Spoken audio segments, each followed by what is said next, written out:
Me da mucho gusto presentarles a nuestros siguientes, más que panelistas, participantes de la conferencia de prensa que se llevará a cabo para presentar el estudio Conociendo la industria de la vivienda y los resultados del censo 2020. Tenemos con nosotros al doctor Julio Santaella Castel, presidente del INEGI, quien nos compartirá los resultados de estos dos estudios. Él es licenciado en Economía por el Instituto Autónomo de México, ITAM, así como maestro y doctor en Economía por la Universidad de California en Los Ángeles. Desde 2016 es presidente del INEGI. Anteriormente colaboró en el Banco de México en diferentes áreas, así como en el Fondo Monetario Internacional y la Secretaría de Hacienda y Crédito Público. También ha sido académico en el ITAM, entre otros importantes cargos. A su lado estará el presidente nacional de Canadevi, Gonzalo Méndez Dávalos. Ellos dos serán las personas en lo que sería la mesa de la conferencia de prensa, y como moderadores nos acompañan el contador público Juan Carlos Rodríguez, consejero de Canadevi Nacional, y el ingeniero Edgar García Zamarripa, consejero de Canadevi Nacional también. Cedo la voz al presidente nacional de Canadevi, Gonzalo Méndez Dávalos. Gracias, muy amable, Mónica. Doctor Julio Santaella, sea usted muy bienvenido a la Canadevi Nacional. Nos interesa mucho conocer lo que hoy nos informará. Es un gusto saber que el INEGI ha trabajado, por supuesto que en el Censo de Población y Vivienda, pero también puntualmente en algún estudio que nos vendrá usted a compartir sobre el tema de la industria de la vivienda. Ha sido una jornada muy provechosa, donde de un inicio nos hizo favor de inaugurar el secretario Meyer. Después pasamos a platicar temas de sustentabilidad y sostenibilidad de las ciudades y de fuentes de financiamiento innovadores a través de la Bolsa Institucional de Valores. Y por último, hemos platicado con el secretario de Hacienda. Y no con esto debemos dejar de decir que vamos a cerrar este día con broche de oro, escuchándole a usted, doctor, y conociendo temas tan importantes como son el censo de población y vivienda y puntualmente lo que corresponde al estudio que ustedes hicieron de la industria de la vivienda. Sea usted, doctor Santaella, bienvenido a la Canadevi, le escucharemos con mucha atención. Muchas gracias, Gonzalo. Agradezco mucho la invitación a participar en este evento de Canadevi y presentarles a ustedes estos dos productos. Uno, por supuesto, se refiere al censo de población y vivienda. Estoy tratando de compartir mi pantalla, al censo de población y vivienda, y también a esta publicación que es parte del trabajo colectivo y pues de amplia colaboración que tenemos con Canadevi, que se llama Conociendo la industria de la vivienda. Si me permiten, voy a comenzar. Deben ustedes ya estar viendo en la pantalla la presentación. Comenzaré con los resultados del Censo de Población y Vivienda 2020. Primero recordar brevemente cuál es el objetivo de un censo de población y vivienda. Pues un censo es un conteo de dos universos de estudio, conteo de población, es decir, de personas, y un conteo de viviendas. Además, es una caracterización básica de estos dos universos de estudios, principales características sociodemográficas, económicas y culturales de las personas y principales características, equipamiento, servicios de las viviendas.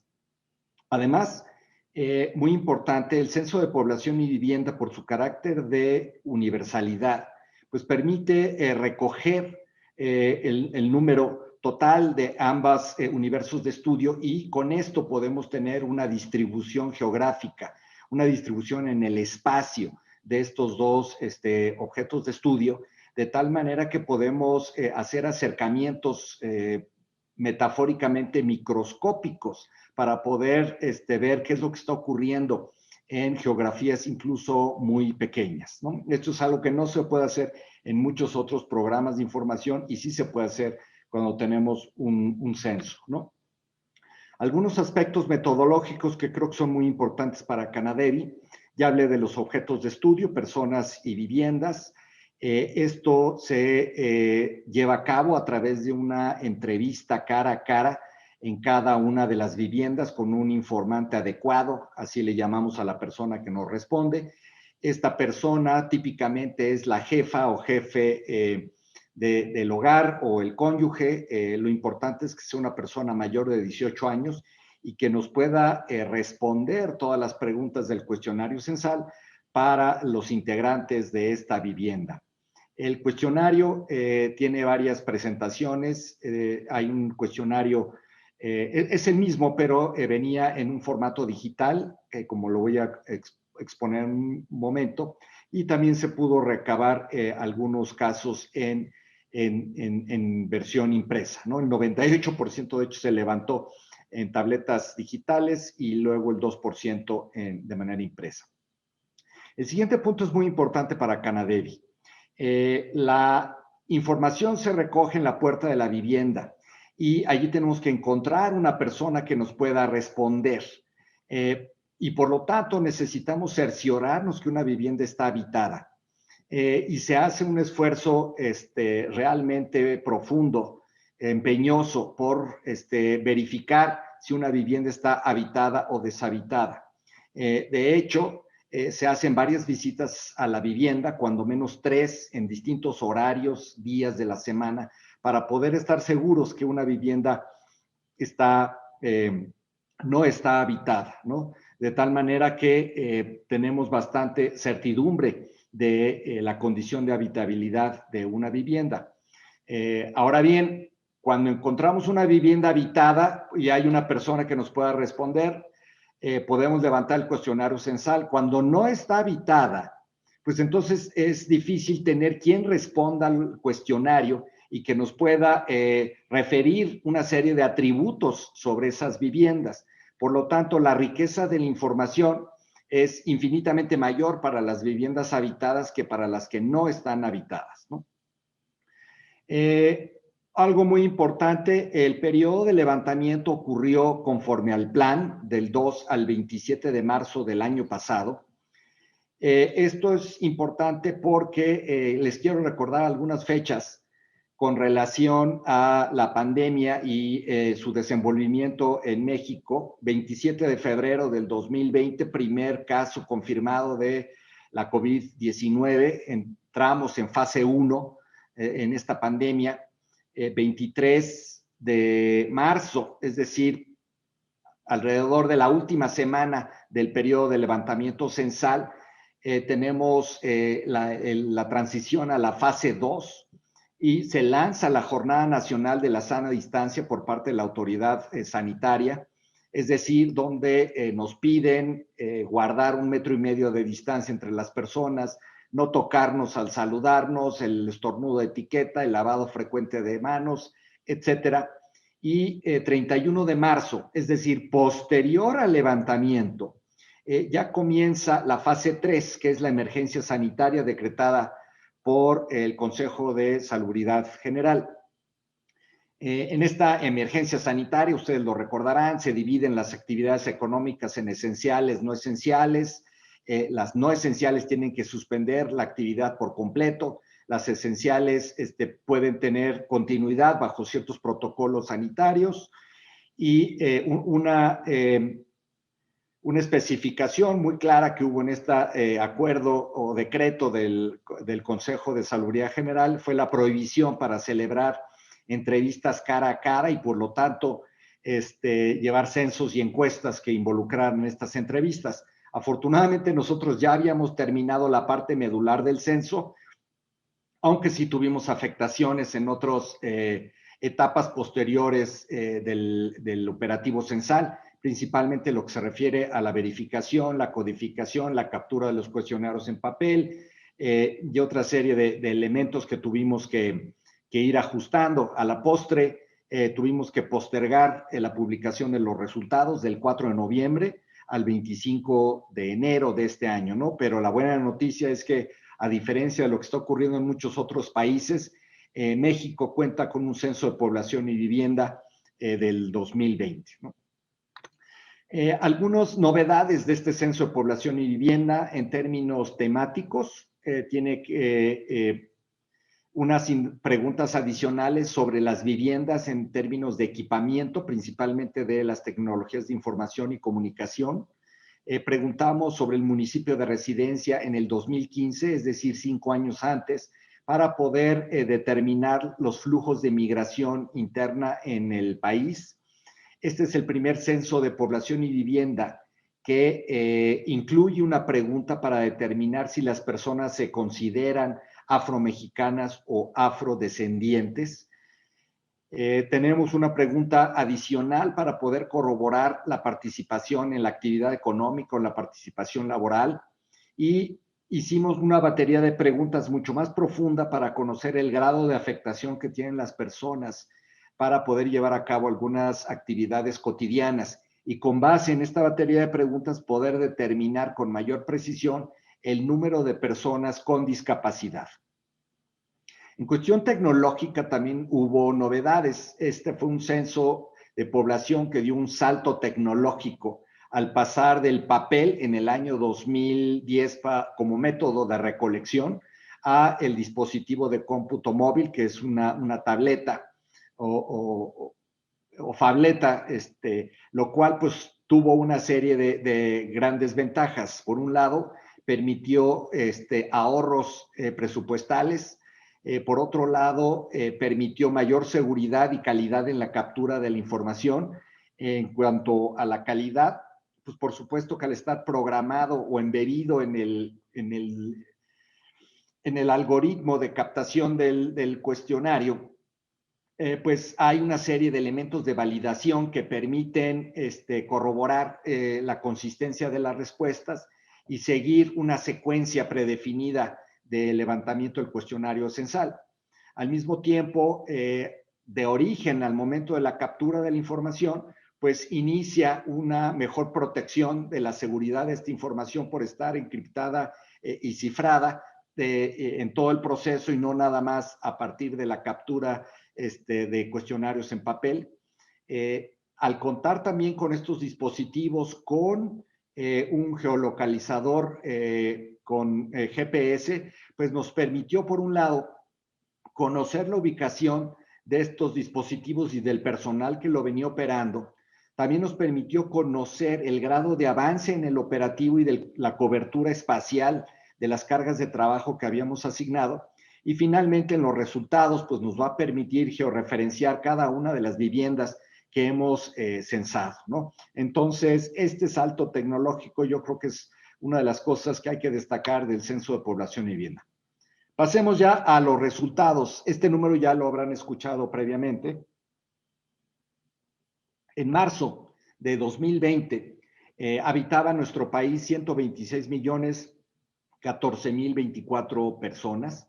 Esto es un incremento de 13.7 millones de personas más que en el año 2010. Esto significa que tenemos una tasa de crecimiento demográfico del 1.2% anual en promedio durante esta década. Esta tasa de crecimiento demográfico, les recordaré ustedes, estaba por encima del 3% en la década de los 60s y los 70s. Los que tenemos cierta edad recordamos que se hablaba de que en México había una situación de explosión demográfica que iba generando una gran demanda por servicios, incluidos los de vivienda. Pero conforme ha venido descendiendo la tasa de crecimiento demográfico, pues hay otros fenómenos que están ocurriendo, ¿no? Y uno de ellos tiene que ver con la estructura de la población. Comentemos primero la estructura por sexo. A propósito de que ayer fue el Día Internacional de la Mujer, pues México es mayoritariamente un país femenino. El 51% de la población residente en nuestro país son mujeres, contra el 49% de los hombres. Esto significa que hay 3 millones más de mujeres que de hombres en México. Ahora, en esta gráfica también les estoy mostrando por grupos de edad, donde en la parte inferior tenemos a las edades más jóvenes, empezando con los infantes, los niños, adolescentes, y conforme voy subiendo a la parte superior, pues tengo las edades de los adultos mayores y más. Esta gráfica es lo que típicamente se describe como la pirámide poblacional. lo que pueden ver ustedes aquí es que con el paso del tiempo, la base de la pirámide se ha venido estrechando, lo cual significa que ahora hay una menor proporción de población infantil y adolescente, y hay relativamente una mayor proporción de población que es de mayor edad. Concretamente, en el año 2000, el grupo de edad de mayor frecuencia en el país, el más numeroso, es el que estaba entre los 0 y los 17 años de edad. Y ya para el año 2020, los grupos de edad más numerosos en el país son los que estábamos entre los 30 y los 59 años de edad, lo cual significa que la población en México está envejeciendo en promedio. De hecho, eso se señala aquí con este dato, esta estadística que es la edad mediana, que es muy cercana a la promedio, que era de 22 años en el año 2000 y ya ascendió a 29 años en el año 2020. Un dato importante, me imagino, para la industria de la vivienda, tiene que ver con los hogares en México. Normalmente asumimos una alta correlación entre hogares y familias, y en realidad hay algún tipo de hogar que no corresponde a esa caracterización. En el 2020 encontramos 35.2 millones de hogares en México. Sigue siendo el caso que la gran mayoría son de la familia nuclear. 6 de cada 10 hogares son de esta naturaleza. Los que llamamos hogares con una familia ampliada, representan aproximadamente una cuarta parte de todos los hogares, pero quiero destacar su atención al incremento tan importante de los hogares que son unipersonales no familiares, que pasaron del 8.8% del total de los hogares a 12.4% de los hogares en el año 2020, ¿no? Estos son, pues, hogares de una sola persona, ¿no? Y estas personas, pues, por supuesto, tienen necesidades especiales que tienen que ser cubiertas en términos de los servicios de vivienda que estas personas están demandando, ¿no? Ahora, en términos de población y su distribución espacial, tenemos que el Estado de México sigue siendo la entidad más poblada del país, casi 17 millones de habitantes, seguida por la Ciudad de México con 9.2 millones de habitantes. Luego tenemos dos entidades que superan los 8 millones de habitantes, Jalisco y Veracruz. Aquí sí tenemos un cambio en el orden. Jalisco ya se convirtió en el tercer lugar en población, superando a Veracruz en estos 10 años. Después de estas 4 entidades tenemos otras 2 que tienen más de 6 millones de habitantes, Guanajuato y Puebla, y luego otras 2 que tienen más de 5 millones de habitantes, que son Nuevo León y Chiapas. Luego hay muchísimas entidades entre 4 y hasta 1 millón de habitantes, y quiero destacar que hay 3 entidades que tienen menos de 1 millón de habitantes, que son Campeche, Baja California Sur y Colima, que están en el extremo derecho de la gráfica superior. 731,000 habitantes tiene el pequeño estado de Colima. En la parte inferior de la gráfica estoy mostrando la tasa de crecimiento demográfico por entidad federativa, porque uno de los datos más importantes del Censo de Población y Vivienda es hacer patente las diferencias que hay en nuestro país, siendo un país tan heterogéneo. La tasa de crecimiento nacional de la población, ya les dije, 1.2%. Sin embargo, tenemos una entidad como Quintana Roo que casi crece al triple en estos 10 años, 3.5%.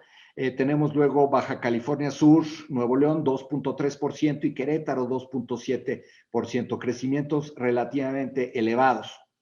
Y por otro lado, hasta el extremo derecho de esta misma gráfica inferior, vemos que entidades como Veracruz, Guerrero y la Ciudad de México tienen crecimientos mucho más pausados, del 0.5 y menos % anual, ¿no?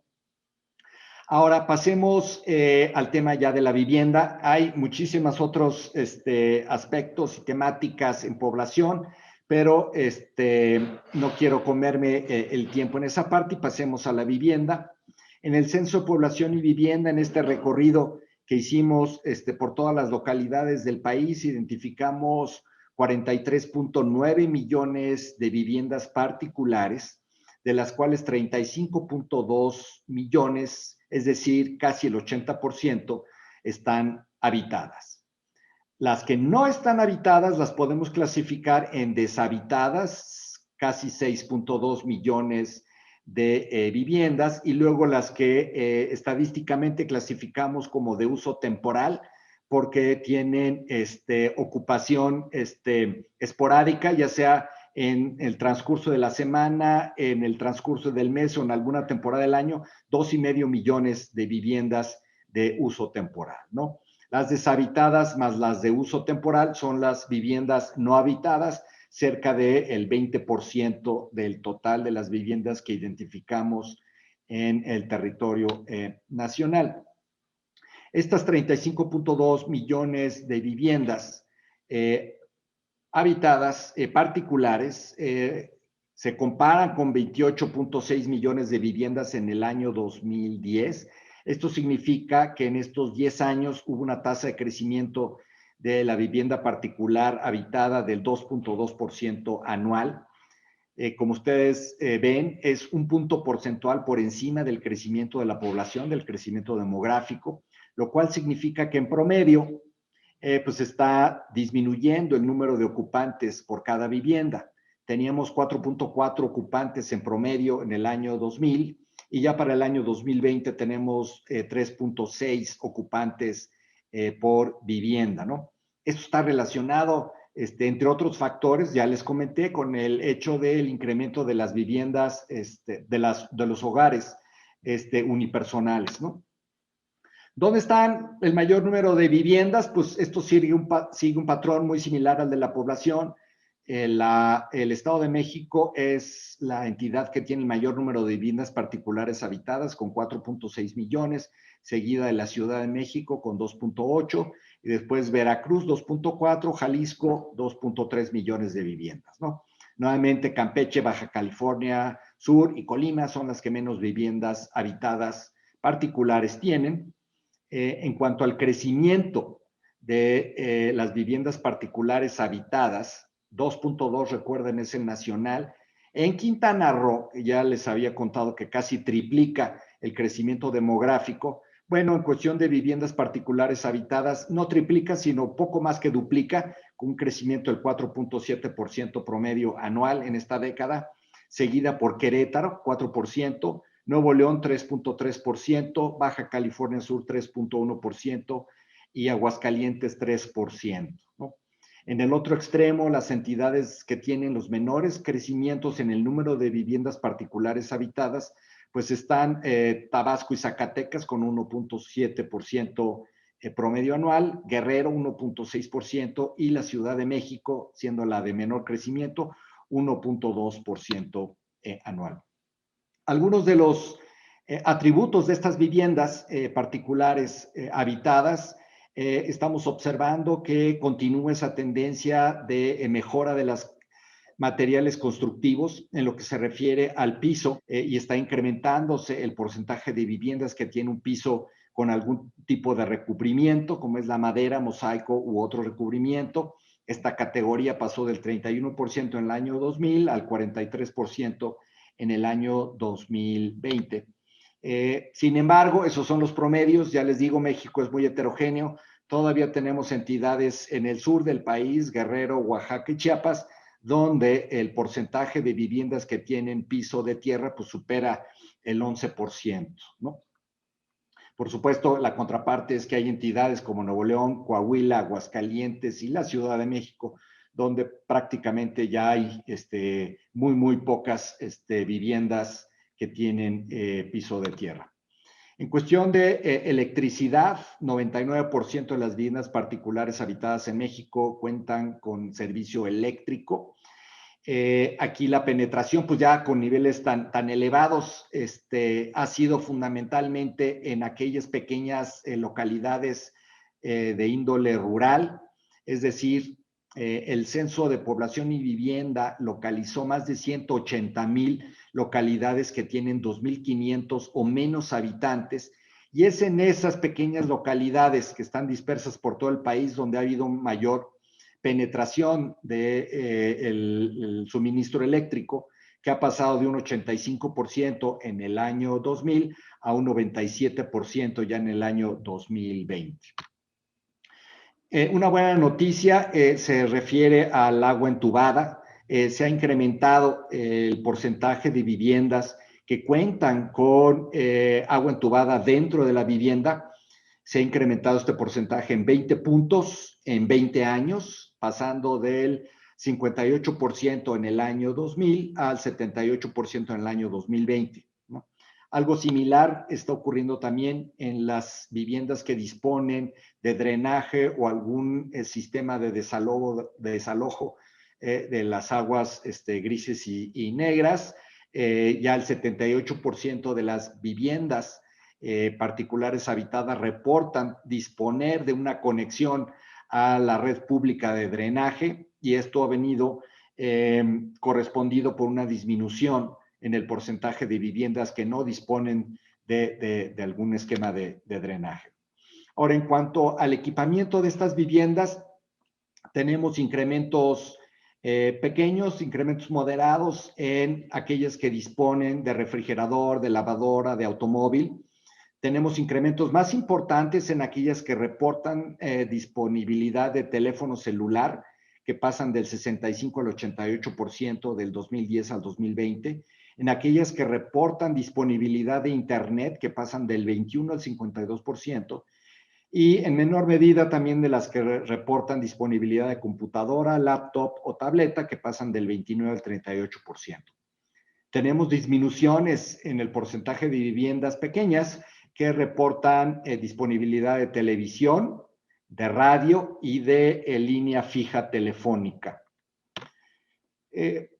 Preguntas nuevas, ya les comentaba, es el tema de la disponibilidad del horno a microondas. 47% de las viviendas particulares nos reportan disponer de este electrodoméstico. 12% disponen de motocicleta o motoneta. 21% disponen de bicicleta. Otro dato que a mí me sorprendió mucho, 43% de las viviendas reportan disponer de un servicio de televisión de paga. 19% reportan disponer de un servicio de contenidos audiovisuales de paga por internet, es decir, el streaming, y casi el 12% reporta disponer de una consola de videojuegos. Ahora, ¿qué es lo que ha pasado con las viviendas deshabitadas? Estas se incrementaron en 10 años de casi 5 millones en el año 2010 a casi 6.2 millones de viviendas. Esto es un crecimiento del 2.4% por encima del porcentaje de las viviendas habitadas. Ahora, hay una gran diversidad de lo que está ocurriendo en distintos estados del país con respecto a estos porcentajes y estas categorías de las viviendas no habitadas. Es decir, cuando juntamos las viviendas deshabitadas con las de ocupación parcial para detener el total de las viviendas deshabitadas, resulta que el estado de Morelos, con 32% del parque de viviendas, está no habitada, ¿no? Seguidas de Hidalgo, Guerrero y Oaxaca con cerca del 28%. Sin embargo, una vez que ya vemos al interior de estas viviendas no habitadas cuál es el porcentaje de las que podemos clasificar como totalmente deshabitadas, ya vemos que son entidades como Zacatecas con el 20%, donde predomina más, seguida, por ejemplo, de Hidalgo con el 19%, Oaxaca y Guerrero cerca del 17-18% de las viviendas en esta condición, ¿no? Con esta lámina termino yo el tema del Censo de Población y Vivienda y pasaría yo al segundo tema. El próximo martes, 16 de marzo, vamos a dar a conocer una serie de resultados adicionales sobre el Censo de Población y Vivienda, que tiene que ver con otros cuestionarios que se levantaron.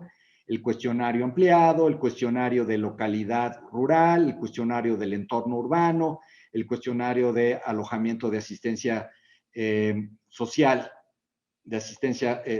¿no? Algunos de los datos que vamos a obtener a difundir este 16 de marzo relacionados con la vivienda se refiere a los materiales en paredes y techos, al tipo de tenencia de la vivienda que nos pueda reportar este informante, si la vivienda es propia o cuenta con algún tipo de título de propiedad, la forma de adquisición de esta vivienda, la fuente de financiamiento para las viviendas propias y la condición de pago para las que fueron adquiridas a crédito, ¿no? Entonces, el 16 de marzo, pues vamos a completar mejor el panorama del cuestionario, de los resultados censales, ¿no?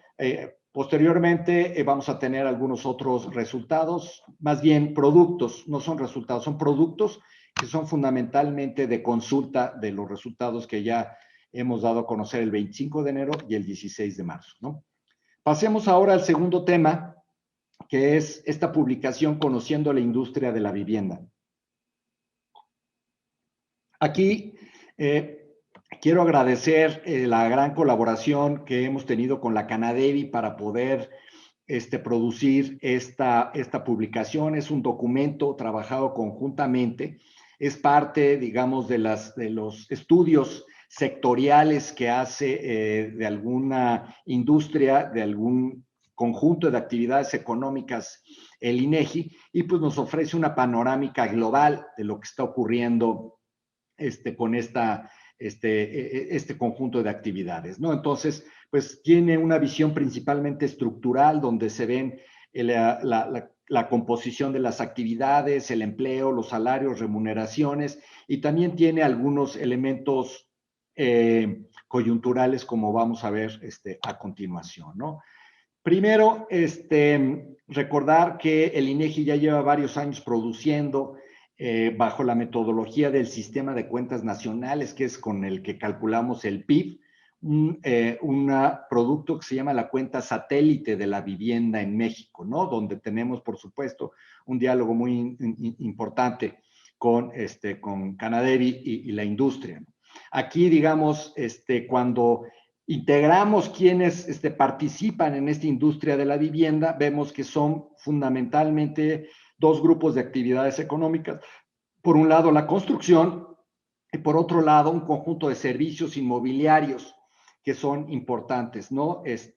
Construcción son casi 2/3 partes del Producto Interno Bruto de la vivienda, mientras que los servicios inmobiliarios es cerca de 1/4 parte, ¿no? Ahora, cuando ya la vemos por el tipo de función que está ocupando, esta aplicación o la demanda de estos recursos, pues casi el 70% o el 69% se va dirigida al uso de edificación y el 25% al uso de la vivienda, ¿no? Ahora, el Producto Interno Bruto de la vivienda ha venido creciendo muy de la mano con el Producto Interno Bruto del país, es decir, la última vez que hubo una disminución, aquí pueden ver ustedes que todavía no tenemos el dato del 2020, que es de esperar que va a haber una contracción, había sido en el 2013 y luego pues había tenido una tasa de crecimiento muy similar al del Producto Nacional. De hecho, como porcentaje del Producto Interno Bruto, la industria de la vivienda aporta el 6% del Producto Interno Bruto, el equivalente al 6%, ¿no? Esto se ha mantenido estable en los últimos 4 años. Para darles un orden de idea, esta aportación de la industria de la vivienda está por encima de lo que es la industria automotriz, que aporta alrededor del 4 o 5% del Producto Interno Bruto, pero está por debajo de todo el conjunto de la industria turística en nuestro país, donde el turismo pues, engloba muchas actividades, tanto manufactureras y sobre todo de prestación de servicios. Esta lámina pues, nada más nos muestra la terrible situación que pasó, ¿no? La economía mexicana y la industria de la vivienda durante el año 2020, donde tuvimos un desplome muy importante en la construcción y en particular en la parte de edificación, donde pues tuvimos caídas cercanas al 30-35% con la emergencia sanitaria de abril, y luego hemos tenido una recuperación paulatina y parcial, porque no se ha recuperado la industria ni tampoco la economía nacional a tener los niveles de actividad económicas antes de la pandemia, ¿no? Sin embargo, hay algunos indicadores que sugieren que sí se están moviendo algunas cosas, ¿no? Cuando vemos a los principales insumos que utiliza la industria de la vivienda, que tiene que ver con el cemento y el concreto premezclado, sí vemos que en ambos casos ha habido incluso ya una recuperación de los niveles previos, y en lo que se refiere a fabricación de cemento, pues esto de hecho ha superado, ¿no? Lo cual es un indicativo que algunas de las actividades constructivas que llevan a cabo los propios hogares y que de alguna manera se pueden llamar que son del sector informal o son de autoconstrucción, está ocurriendo en nuestro país durante el segundo semestre del año 2020. Ahora, un dato que nos arrojó los censos económicos es la estructura por tamaño de las unidades económicas que participan en la industria de la vivienda. Viendo a una del conjunto de las actividades estas que referí que son de edificación residencial, vemos que el núcleo más importante, tanto por producción como por personal ocupado, lo ocupan las empresas medianas, y en segundo lugar las grandes, y en tercer lugar por las pequeñas, ¿no? Aquí los microempresas o las microunidades no pintan. Sin embargo, cuando pasamos a los servicios inmobiliarios, aquí sí tenemos que las microempresas, es decir, las que ocupan de 0 hasta 10 personas por unidad económica, son las que tienen la mayor aportación en volumen del valor de la producción o del personal ocupado, ¿no? Y las grandes son las que tienen la menor, o la mayor disminución en términos de esa participación estructural por unidad económica, ¿no? Cuando vemos los puestos de trabajo que están asociados a la industria de la vivienda, tenemos que han venido creciendo despacito, pero han venido creciendo de manera constante. 2.5 millones de personas, más bien 2.5 millones de puestos de trabajo están asociados a la industria de la vivienda, y esto representa un poquito menos en términos del PIB. El PIB era 6% del total de la economía. En términos de los puestos de trabajo totales de la economía son 5.6%, un porcentaje que ha permanecido muy constante en los últimos 6, 7 años, ¿no? Ahora, uno de los temas importantes que arroja este estudio se refiere a la remuneración media en la industria de la vivienda. Encontramos que ya ajustando por el índice nacional de precios al consumidor, es decir, ya una vez que lo hago todo comparable y le quito el fenómeno inflacionario, en el 2019 se estaba pagando 9,332 pesos mensuales por cada puesto de trabajo en la industria de la vivienda. Esto es básicamente el triple de lo que era el salario mínimo, que asciende alrededor, o ascendía en el 2019, 100 pesos diarios, como 3,000 pesos mensuales.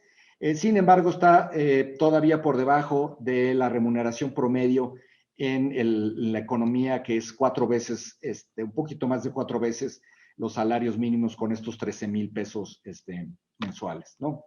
En cuestión de la inflación, en términos generales, en el índice de precios al consumidor, tenemos que la renta de la vivienda está creciendo típicamente en los últimos años por debajo del crecimiento promedio de los precios capturado por el INPC. Y de hecho, cuando hacemos un zoom de lo que pasó en el año 2020, pues la renta de la vivienda se ha venido cayendo durante el periodo de la pandemia, mientras que el INPC pues ha incrementado, en parte empujado por una reconfiguración en los gastos que vienen haciendo los hogares en nuestro país, ¿no? Uno de los datos que tiene esta publicación es la importancia de la construcción y de la edificación en cada uno de los distintos estados. Vemos que, por ejemplo, la construcción es muy importante para la producción bruta de Baja California Sur, y también en segundo lugar de Yucatán y de Sinaloa.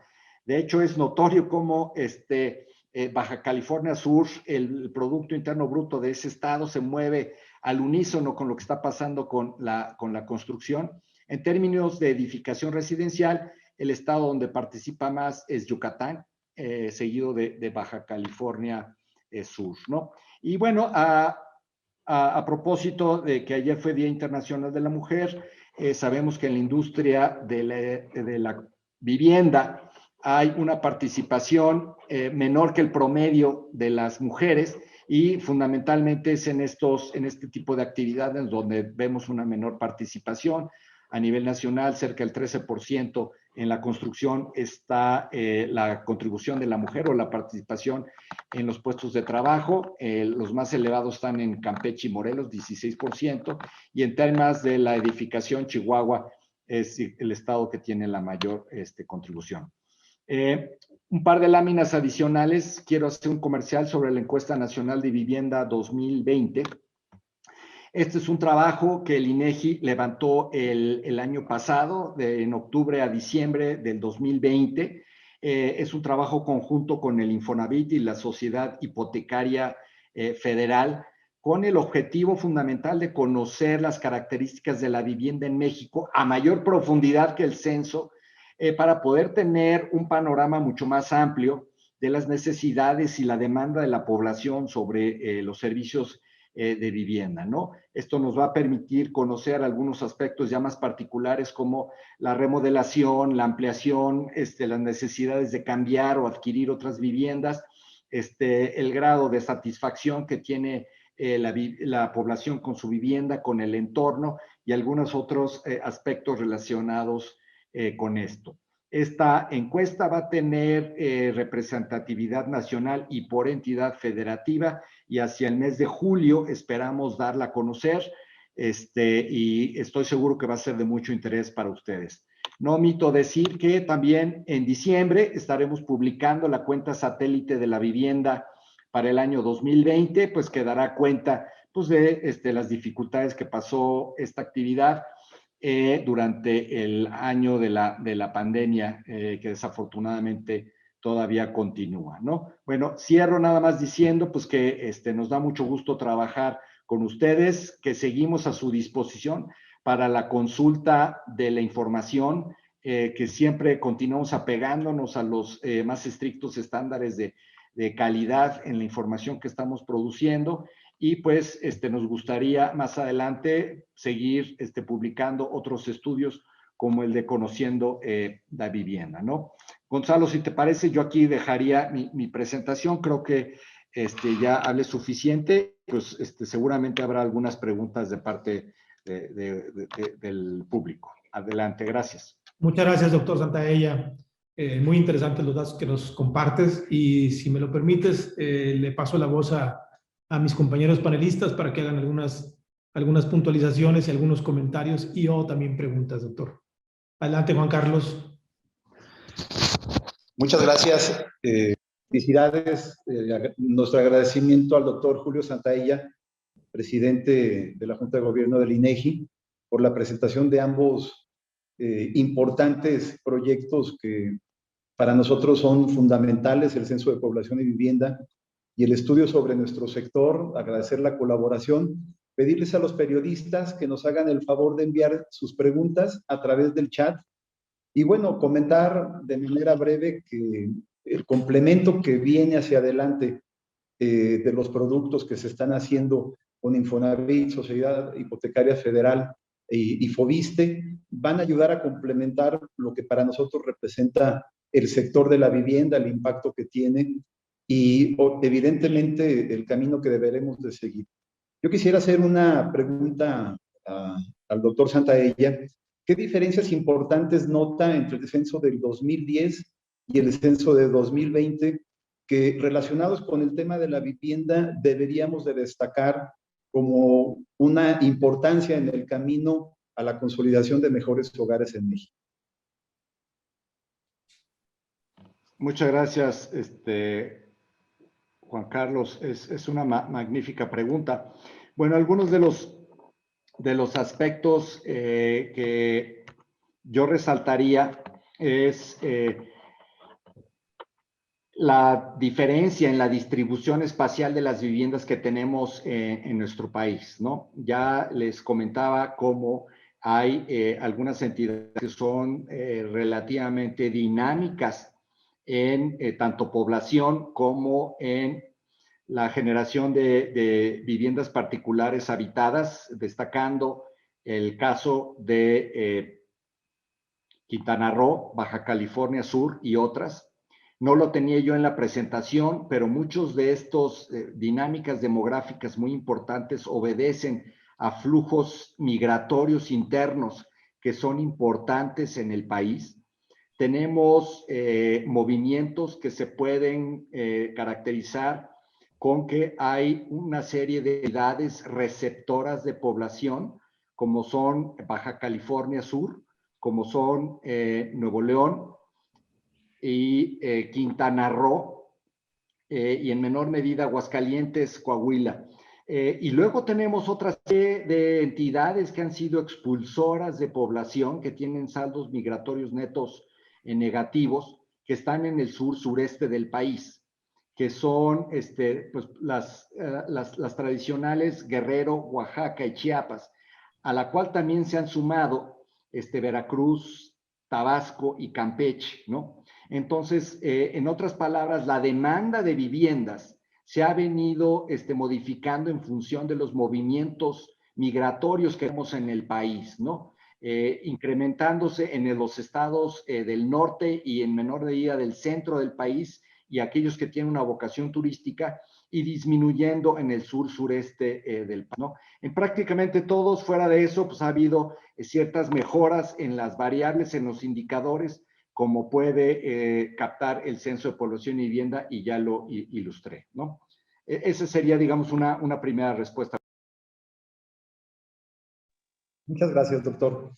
Quiero pasarle el micrófono al maestro Edgar García, consejero nacional, quien también le hará una pregunta.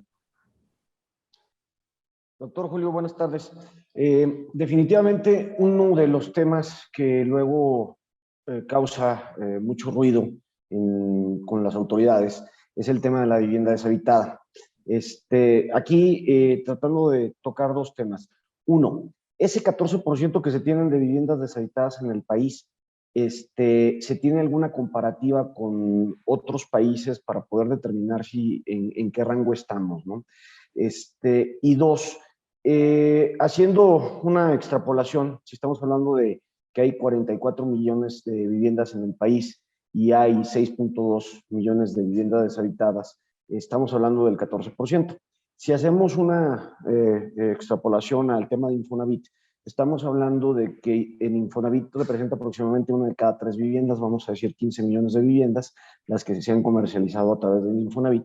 Y el propio director del Infonavit, Carlos Martínez, decía el otro día que hay 600,000 viviendas deshabitadas, de las cuales cuentan ellos, que estamos hablando del 4%. Entonces estamos hablando a nivel nacional de un 14% y estamos hablando a nivel de Infonavit, con los datos que nos proporcionan, de un 4%.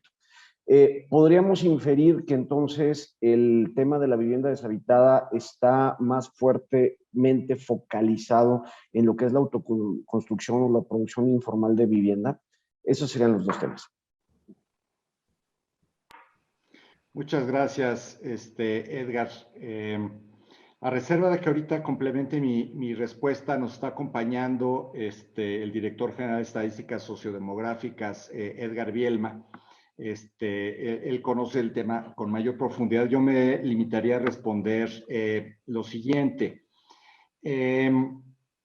Nosotros ahorita, como describí en el enfoque metodológico, en el Censo de Población y Vivienda fundamentalmente se realiza a partir de un barrido in situ para identificar todo el tipo de viviendas, ¿no?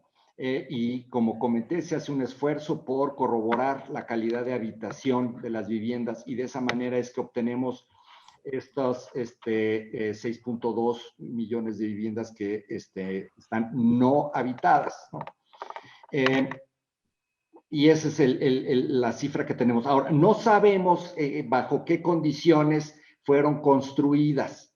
de tal manera que no podemos determinar si estas fueron, digamos, construidas bajo algún esquema de financiamiento o bajo algún esquema de, digamos, hipotecario o bajo un esquema de financiamiento propio, ¿no? De tal manera que ese tipo de clasificación de las viviendas no habitadas escapa, digamos, el marco de referencia del Censo de Población y Vivienda. Ahora, hay otra serie de indicadores que sí son sugerentes, que lo que tú estás comentando, Edgar, es parte de lo que está ocurriendo. Nosotros tenemos en otras fuentes de información, y aquí me permito referir a la Encuesta Nacional de Ocupación y Empleo, donde sabemos nosotros que hay cerca de 4 millones de personas que refieren estar siendo ocupadas en el sector de la construcción, ¿no?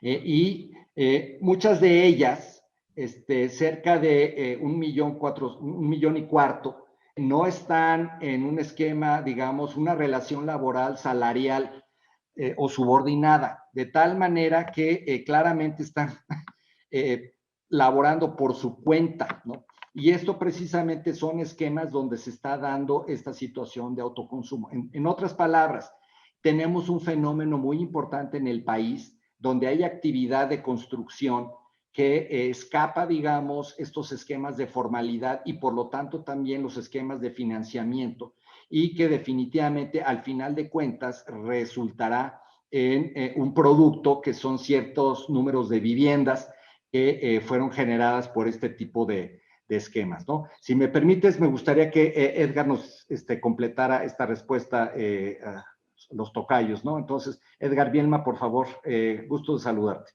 Sí, muchas gracias, presidente. Bueno, un tema que sí va a ser muy importante, y esa es una de las innovaciones del censo y por lo tanto los resultados del próximo 16 de marzo, es que el tema del financiamiento, a diferencia de otros ejercicios donde, como dice el presidente, su medición era muy débil, ahora ese reactivo está muy, muy bien detallado, inclusive para poder identificar cofinanciamientos. Lo que sí de antemano ya sabemos es el tema de los, por ejemplo, recursos propios. Ya con otras encuestas, la anterior ENVI, sabíamos que en nuestro país la mayoría de los desarrollos de construcción de casa habitación participa fuertemente las propias personas, tanto para construcción como remodelación. Y en el caso particular del censo, la mejora que está teniendo es que antes solo permitía que respondieras un solo reactivo, es decir, cuál es el principal financiamiento de tu vivienda. En esta edición ya tenemos una cartera más abierta de opciones, de tal forma que inclusive vamos a poder identificar aquellas viviendas que fueron construidas a partir de un cofinanciamiento, ya sea de Infonavit, mismo Fobiste, si la esposa trabajaba en el sector privado y el marido en el sector público, y si además pidieron un crédito bancario, y por cierto, también si tuvieron un apoyo familiar. Entonces, ahí sí, sin duda, debemos de estar muy atentos a lo que se publique el censo para la próxima semana, porque hay muchas de sus inquietudes y sobre todo precisamente asociación de cómo se configuran las viviendas. Ahora, respecto a las deshabitadas, no se sabe, porque como no respondieron las personas, pues no sabemos si es un recurso de crédito o propio. Por inferencia, bajo el gran volumen, se podría afirmar que si el 50, 60% de las viviendas en nuestro país fueron construidas con recursos propios, seguramente también esas deshabitadas, en cierto grado, aunque no lo podemos afirmar con esa contundencia como en el caso de las habitadas. ese va a ser el tema principal. Muchas gracias. Muchas gracias, tocayo. Oye, fíjate que ampliando un poquito más, porque nos están preguntando aquí en el chat, nos dicen, oye, es muy amplio el tema de lo que es deshabitada. Muchas veces, desafortunadamente, esto se malinterpreta como que es una vivienda que está disponible para poder ser colocada a una persona que necesita una casa. Muchas veces parte de estas viviendas pueden estar en un proceso de recuperación, pueden estar en un proceso judicial, pueden estar en cartera vigente, gente que está pagando su casa, pero no la está utilizando. ¿Por qué? Porque a lo mejor es una inversión que tuvo para rentarla, porque está en un proceso de cambio de ciudad. Y nos queda muy claro, una vez lo platicamos, de que la información que obtiene el INEGI es una foto del momento, ¿no? Pero yo creo que sí es muy importante puntualizar un poquito más qué significa esa vivienda deshabitada. Y sí, totalmente hago contigo en el sentido de la extrapolación que decíamos ahorita, ¿no? Y sería muy importante poder llegar a un poco más de detalle, porque si decimos, oye, si la tasa de vivienda deshabitada en el Infonavit, que no necesariamente todas ya las tienen, sus propiedades del 4%, y las nacionales del 14%, pues podemos llegar a inferir que la tasa de vivienda deshabitada es mucho más alta en, llamémosle, la construcción de vivienda informal, ¿no? Sí, a ver, algo que debe de quedar muy claro es que la vivienda deshabitada para el instituto, y así lo dicen, pues, al momento de la visita no encontramos a nadie. No se verifica si está abandonada, semidestruida o cosas por el estilo. Eso es muy, muy importante, distinguir los conceptos que maneja el INEGI. De hecho, el único concepto adicional que refiere el INEGI son las viviendas de uso, y ya lo refería el presidente, ese volumen, las viviendas de uso temporal. Es decir, hay vestigios de que esa vivienda de repente se usa, pero que por lo general no reside alguien ahí, y puede ser o porque nos lo dijo el propio informante, ya sea porque en ese momento lo encontramos ahí, pero él mismo reconoce que no es su vivienda habitual, como a mí me ha pasado en la Ciudad de México, que tengo una vivienda de uso temporal, y no está abandonada, ¿no? Y no espero que alguien me la quite. Es decir, lo que se debe de contemplar es eso, el concepto de una persona que tiene una vivienda y que esa vivienda no estaba habitada en el momento de la visita, o que era de uso temporal, ¿no? Entonces, esos son los dos únicos conceptos que maneja el INEGI. ¿Por qué no se puede manejar otro concepto adicional? Por una razón muy sencilla, porque el censo no permitiría generar un análisis de abandono, porque eso no solamente tiene que ver con una cuestión visual. Encontramos muchas viviendas con aparente características de abandono, pero que está viviendo alguien ahí. Y de hecho hemos levantado entrevistas en viviendas con aparente abandono. Entonces, ese tipo de componentes se pueden dar. El otro componente es que desde el punto de vista de Infonavit, si mal no recuerdo, eran por ahí de 300,000 viviendas que considera abandonadas, 300,000 respecto de las millones que nosotros manejamos. Puede que para el Infonavit esté abandonada, pero ustedes recordarán ejemplos, casos de Tamaulipas, a mí me tocó vivirlo, donde el crimen organizado se apoderaba de ellas, se las regalaba a alguien más, sí, entre comillas, y ya estaban siendo habitadas. Entonces, desde el enfoque de Infonavit está abandonada, desde el enfoque del INEGI, que tocó la puerta el 15 de marzo de 2020, esa vivienda estaba habitada. Entonces, son componentes que hay que tener, y conceptuales que hay que tener mucho cuidado, y que un censo, ir más allá de estos dos rubros, es imposible, porque lo otro requeriría de un estudio temporal, es decir, no solamente una visita, sino una serie de constantes visitas para garantizar que verdaderamente ese inmueble está abandonado. Entonces, el alcance del censo, pues no da para eso, tocayo. Y hay que dejarlo muy en claro. Muchas gracias. Bien, voy a pasar a las preguntas de la prensa. Voy a permitir leer, tenemos 5. Las voy a leer, los que van dirigidas al doctor Santaella y las que van dirigidas a Gonzalo. Empiezo con las que van dirigidas al doctor Santaella. Darinka Rodríguez, del diario El País, para el doctor Santaella: los resultados del Censo de Población y Vivienda determinan recomendaciones sobre la política que debe tener el Estado mexicano sobre la política de construcción de vivienda.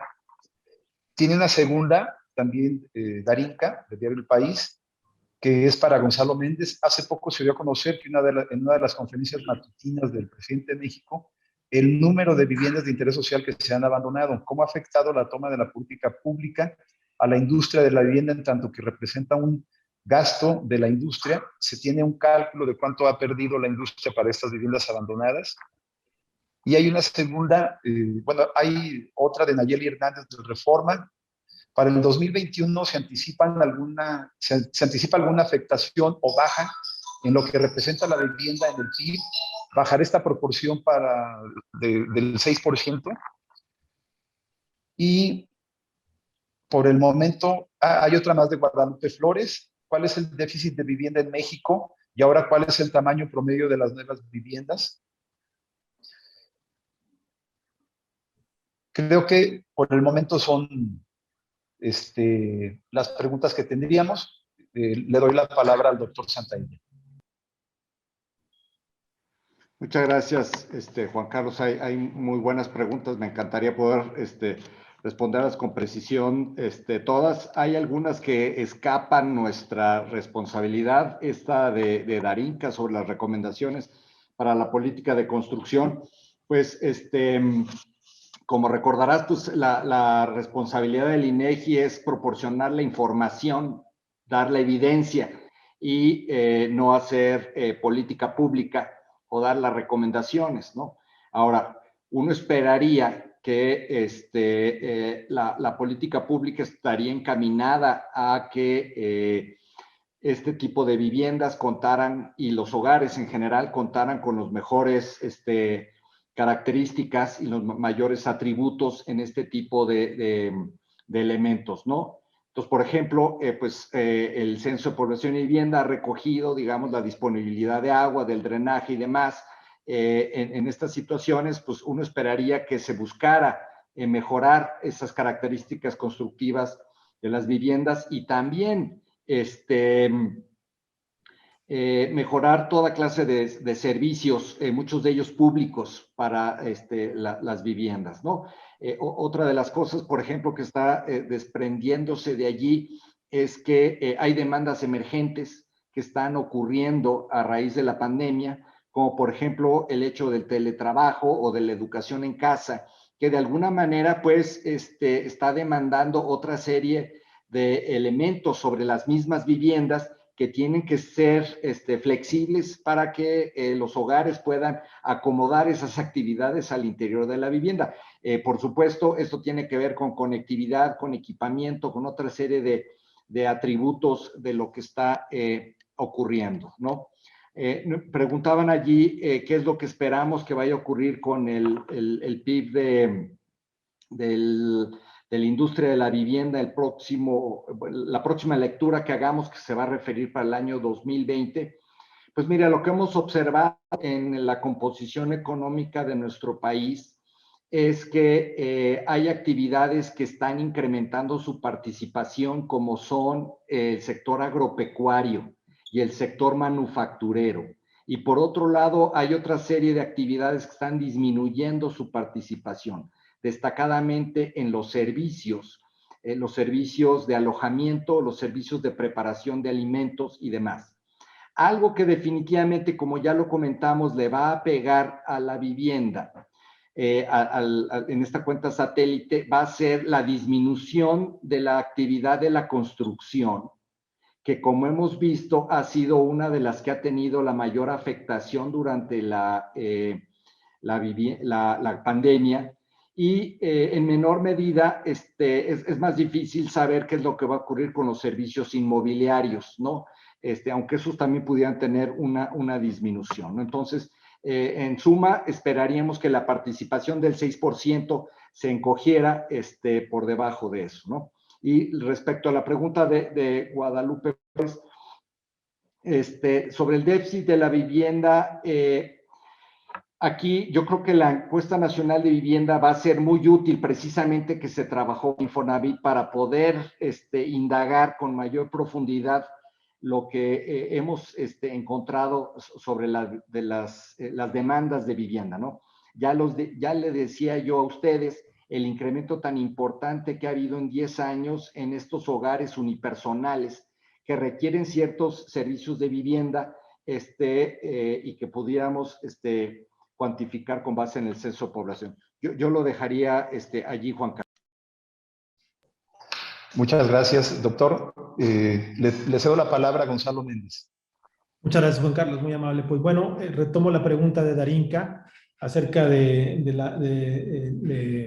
lo que dijo el señor presidente en alguna de los informes de sus entrevistas por la mañana, donde habla sobre el fenómeno que ha expresado tanto el secretario de SEDATU como el propio director general del Infonavit, donde habla que en el Infonavit se estima que haya 600,000 viviendas desocupadas, abandonadas, que tienen que ser rescatadas.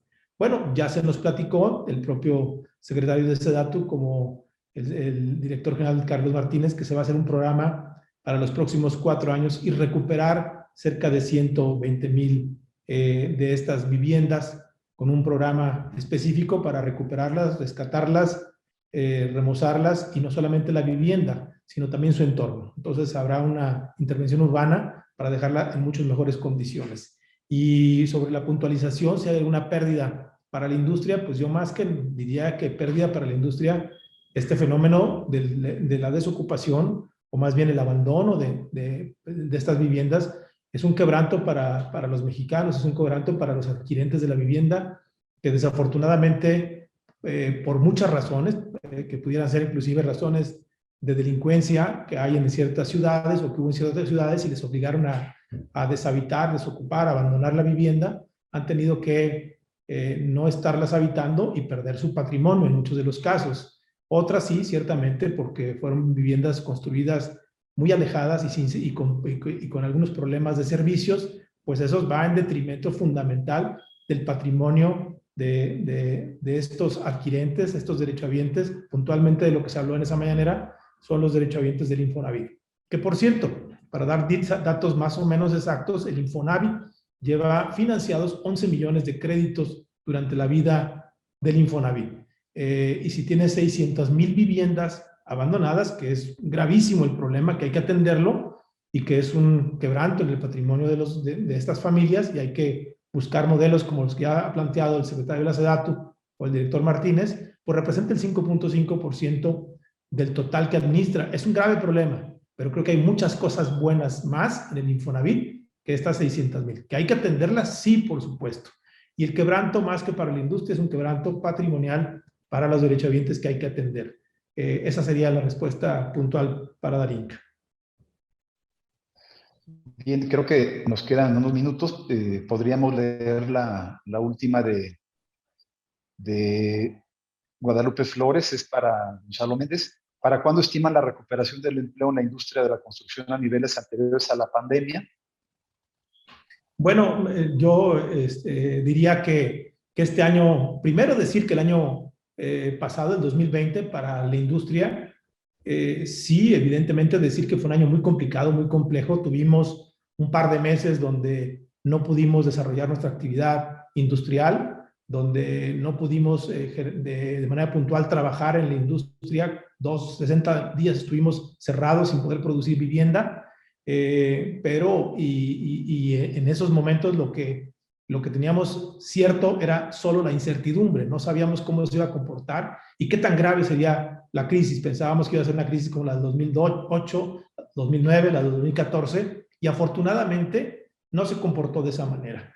Sí hay regiones muy, muy lastimadas, como son las regiones que puntualmente se dedican al turismo, como que ya se han comentado aquí mismo, pero en general diría yo que el año pasado fue un año sorprendentemente bueno con respecto a las expectativas que teníamos. Apenas cerramos con un 1.9% abajo de los resultados previos a la pandemia, que fue de aproximadamente 258,000 viviendas nuevas colocadas a través de un crédito hipotecario con los diferentes institutos, como el Infonavit, Foviste o la banca comercial.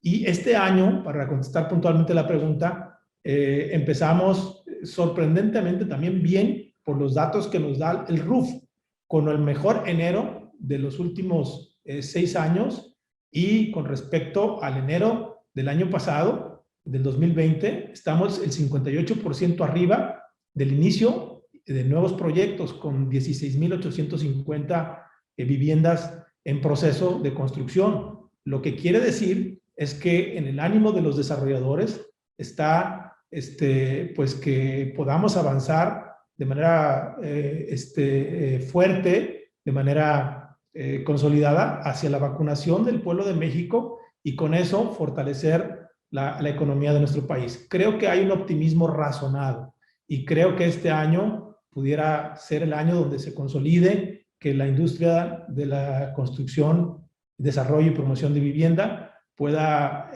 consolidarse como uno de los 4 motores que impulsen la economía de este país y sigan en la generación de empleos. Pensamos razonablemente que va a ser un año mejor que el año 2020. Gracias, Gonzalo. Bien, no sé si el doctor Santaella quisiera hacer los últimos comentarios para ir cerrando la sesión, en virtud de que ya son las 5:30, y posteriormente le pasaremos para cerrar también a nuestro presidente nacional, Gonzalo Méndez. Adelante, doctor. Pues yo comentaría simplemente, Juan Carlos, que tenemos en puerta una serie de resultados de programas estadísticos importantes que van a venir a responder de las preguntas que se están dando, como estos resultados adicionales el 16 de marzo, que ya comentaba Edgar Bielma, y luego, por supuesto, en julio, la encuesta nacional de vivienda 2020, donde profundizaremos en estos temas, ¿no? Entonces, estaremos conectados y a disposición de la Canadevi para volver a charlar sobre estos temas más adelante. Muchas gracias. Bien, ahora, Gonzalo, para tu cierre. Gracias, muy amable. Doctor Santaella, pues nada más a nombre de la Canadevi Nacional, del mío propio, agradecer muchísimo esta intervención en este Encuentro Nacional de Vivienda. También agradecer a Edgar Bielma por su colaboración. Te mando un abrazo, Edgar, y decir que estamos también complacidos, agradecidos y dispuestos a seguir trabajando de manera conjunta en este informe que hoy nos ha dado a conocer del estudio que hicieron conociendo la industria de la vivienda. Muchísimas gracias a los dos, y sepan que cuentan con esta industria para impulsar el crecimiento y el mejor estadio de nuestro país, y creo que coincidimos y una vez más comprobamos que el INEGI es una gran institución. Felicidades a ambos. Muchísimas gracias, Gonzalo. Gracias, Gonzalo. Un fuerte abrazo. Muchas gracias al doctor Santaella y a los moderadores. De esta manera finalizamos nuestro primer día de actividades de la 31ª edición del Encuentro Nacional de Vivienda, Juntos hacia la Recuperación. Agradecemos a todos los medios de comunicación que participaron con nosotros en esta conferencia de prensa, así como a los invitados especiales, asistentes y muy especialmente a los desarrolladores de vivienda de Canadevi. Les recordamos que el día de mañana arrancamos en punto de las 10:30 de la mañana. Asimismo, los invitamos a visitar nuestro micrositio http://encuentro.canadevinacional.com, así como seguir nuestras redes sociales para conocer los detalles del programa, las semblanzas de nuestros panelistas y la información que vamos a estar compartiendo. En el micrositio de Canadevi se subirán las diferentes presentaciones que nuestros panelistas llevaron a cabo el día de hoy. Muchas gracias a todos. Hasta mañana.